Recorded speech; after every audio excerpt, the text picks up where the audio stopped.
Bienvenue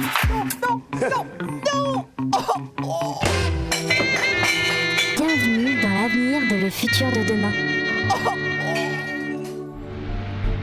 Réalisez chez vous de fidèles reproductions en allumettes des plus célèbres catastrophes industrielles de ces 50 dernières années. Regarde maman, c'est le naufrage de l'Erika en allumettes. Oh, qu'est-ce que c'est beau! Joie des yeux, Plaisir d'offrir. satisfaction d'épater les gonzesses. Jean-Louis, cette réplique de l'usine AZF en allumettes me rend toute moite. Les plus belles catastrophes industrielles en allumettes. Le numéro 1, le fascicule et la première allumette de l'usine AZF, 4,99€ chez votre marchand de journaux. Altaïa. Tiens, salut Paul. Ah salut. Tu veux une tranche de saucisson? Non merci, j'essaie d'arrêter. Oh là là, je sais pas comment tu fais, moi je pourrais pas. Hein. Tu sais Jean-Louis, de nos jours, il existe une multitude de solutions pour arrêter la charcuterie.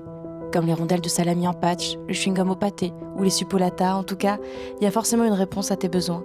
Et tu peux te faire aider par des professionnels si tu veux. La charcuterie n'est pas une fatalité. Faites-vous aider en appelant Charcuterie Infoservice au 8 12 12. Au 8 12 12. Point d'orgue de cette semaine d'action du redressement climatique prévue à Paris par les républicains nationaux et patriotes en reconquête de renaissance. Le débat sur les raisons de la rupture des Français avec le climat. Tout de suite, Hélène Morgue. Fraîchement nommé ministre du redressement climatique, Alain Laval donne le ton. Il annonce vouloir bouter le climat hors de France, à nos confrères de Minute 30. Écoutez, il faut se rendre à l'évidence. Notre pays va de plus en plus mal. La situation empire partout. Le climat devient fou. Bien sûr, les forces de l'ordre font ce qu'elles peuvent avec courage et détermination. Mais le phénomène est bien trop important. On assiste actuellement à un véritable ensauvagement du climat. Et je pèse mes mots. Les événements climatiques perturbent de plus en plus régulièrement le bon déroulement du Black Friday. Et cela n'est plus tolérable pour nos concitoyens qui sont très attachés à leurs droits fondamentaux. Et le premier de ces droits, laissez-moi vous le rappeler, c'est celui qui garantit l'accès à tous les Français, un jour par an, à des remises pouvant aller jusqu'à moins 70%. C'est ça l'esprit du Black Friday, hérité de nos ancêtres, et qui demeure l'un des fondements de notre République.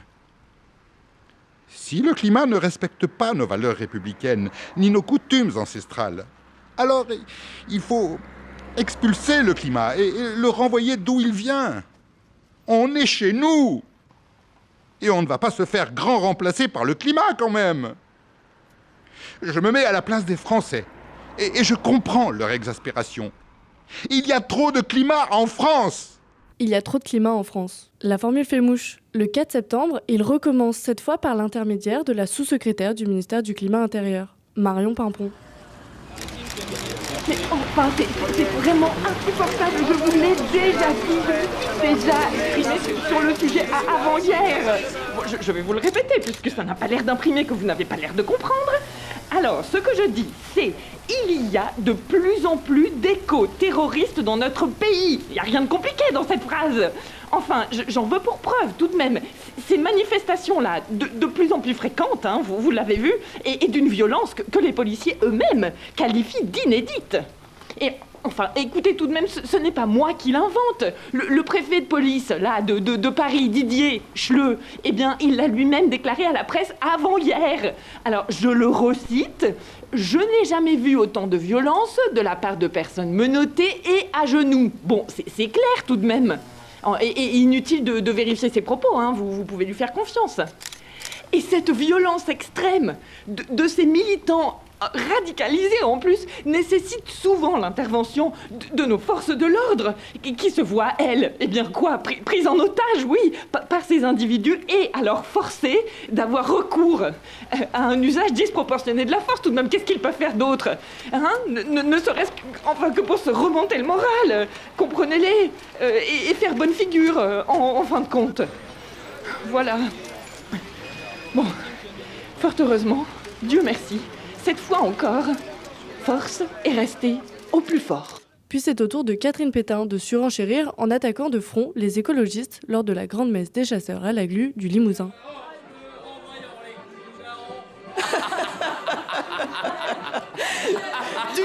Du temps des anciens, du temps heureux de nos grands-parents. Oh oui. Et y avait-il des écologistes? Ah non. Non. Ah non.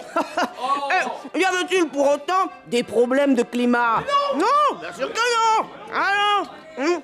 Mais à cette époque, les dictons faisaient la météo du paysan aussi sûrement que pluie à la Saint-Ménard fait foisonner le placard. Ou autre. Neige à la Saint-Glouglou fait pisser le caillou. Et le climat obéissait à l'homme, la femme aussi, et tout allait pour le mieux. Et alors, la question s'énonce aussi facilement que la réponse qui en découle.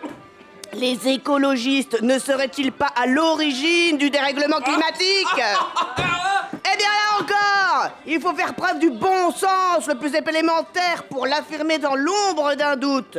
Oui, les écologistes sont responsables du réchauffement climatique. D'accord, mais t'as raison, Catherine. Merde, merde. Eh Michel, tu sais qu'il y en a de plus en plus d'écologistes, hein. Ah bah. Ça c'est un fait indéniable. Il y en a partout. J'en ai vu 2 hier.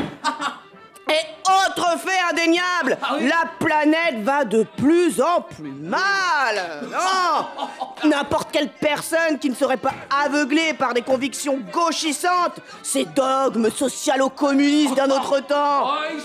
Quiconque a les yeux ouverts sur les réalités du quotidien peut faire le lien qu'un enfant de 5 ans serait capable de faire. Kevin, il le fait, ce lien. Et soit dit en passant, faire ce lien logique qui s'impose. Lors de l'université d'été du parti, le gouvernement réaffirme sa position par le discours de son porte-parole et lance son combat contre l'éducation. Mes amis, à l'heure actuelle, plus personne ne nie l'évidence. Les écologistes sont néfastes et dangereux pour l'avenir du futur de notre demain!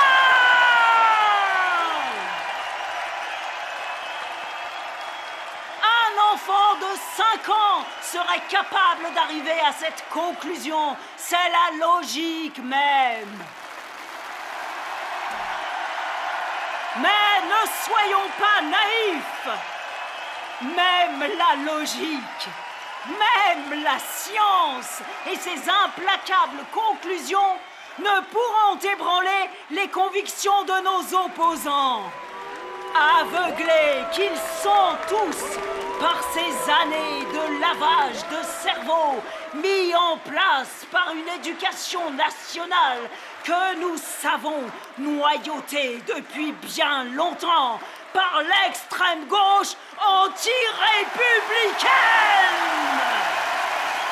Le débat devient de plus en plus stérile, puisque tout le monde est d'accord avec la position du ministère du redressement climatique, à part quelques voix discordantes dans le milieu universitaire. On écoute un professeur de biologie. Et si l'on pouvait comprendre ce que nous disent les animaux, posez-vous la question. Il y a de fortes chances pour que ça finisse par être un peu vexant, voire carrément désobligeant. Cependant, dans ce contexte plus ou moins délétère, les associations... On vous ment! On vous ment! Ouvrez les yeux! Allô? J'étais comme vous avant, mais ouvrez les yeux, bon sang! Renseignez-vous sur Internet! Allez voir sur Facebook et YouTube, il y a plein de tutos pour apprendre à ouvrir les yeux! Allô? On vous ment! On m'entend? On m'entend? Bon, si on m'entend, alors... Cependant, dans ce contexte plus ou moins délétère, les associations se sont... Et on répète à longueur de Allô? temps que les générations futures nous jugeront pour notre immobilisme actuel. Ok, c'est possible, mais ce n'est pas une fatalité. Écoutez, j'ai fait le calcul. Si on continue à jouer l'immobilisme sans se laisser attendrir par ces petits fumiers, il se pourrait qu'il n'y ait plus personne pour juger et plus personne à juger d'ici assez peu de temps.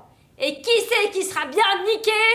Eh ben ouais, les générations futures. Le portage. Eh oh, allô. Bon, alors, si on m'entend, peu de débordements sont donc à prévoir, car visiblement tout le monde est d'accord avec la version officielle du ministère du redressement climatique. C'était Hélène Morgue pour Radio... Qui c'est qui sera bien niqué ? Radio. C'est long. Bienvenue dans l'avenir de le futur de demain.